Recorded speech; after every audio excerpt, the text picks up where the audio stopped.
玩转美国，快乐至上，欢迎收看《完美主义》，我是肖云。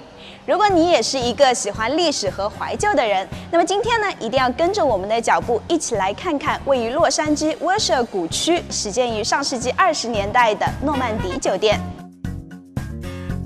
1924 is when construction started. It was completed in 1926. It was $600,000 at that time, which is roughly a little over $8 million now. Of course, you could never complete this project now for $8 million. It'd be much, much more than that. It was a sort of a residential hotel. It was intended for long stays. So we had many people come and stay here for a long time, senators, things of that nature.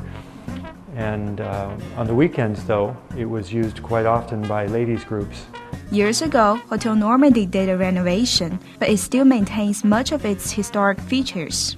The developer specializes in historic hotels, in historic buildings, historic renovations.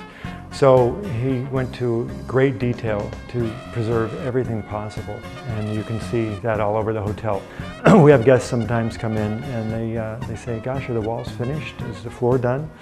What they don't realize is we have peeled away layers and layers and layers to try and get back what it was like. And as a result, it's not all perfect, but it is perfect history. Hotel Normandy used to be a place for rich and famous people. This was enjoyed by all the guests of the hotel. Back in here was where we had our restaurant at the time. And on Sundays, there was a turkey meal cooked every Sunday, and it was $1 at that time, and it was usually sold out. And on occasion, they actually ran out of turkeys. That's how popular it was at the time. Malcolm Lowry, the famous English poet and novelist, lived here for a long time to finish his novel. I know there used to be a famous writer living here, and a certain story behind about this war, right? That is correct. Malcolm Lowry was one of the guests at the Hotel Normandy. His father had appointed their lawyer to check him into the hotel. Malcolm Lowry had a bit of a drinking problem. Drinking problem? Yes. It's a little bit of a bad boy. And so the lawyer checks him into the hotel. The family makes arrangements with the hotel manager to send money to cover his room and board, essentially, and an allowance for cigarettes.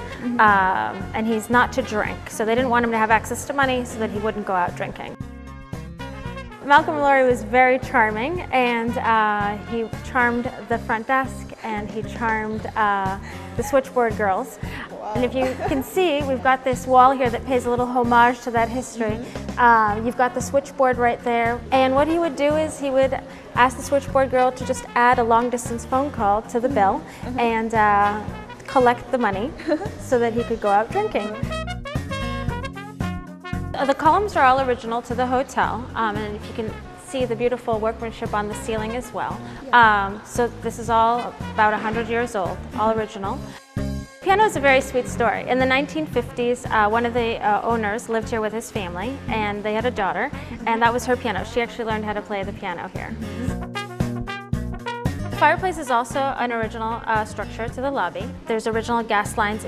It was most probably used, in the beginning of the hotel.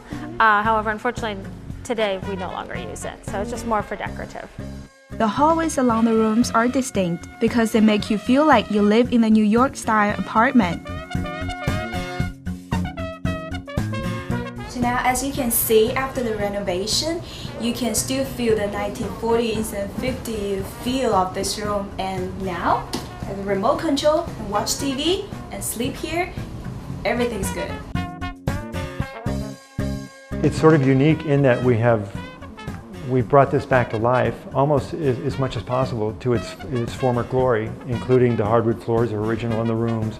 We peeled back layer after layer of paint so that the doors are all solid mahogany, which was unheard of at the time as well. So we're just bringing back to life something, a snapshot of something that happened many, many, many years ago.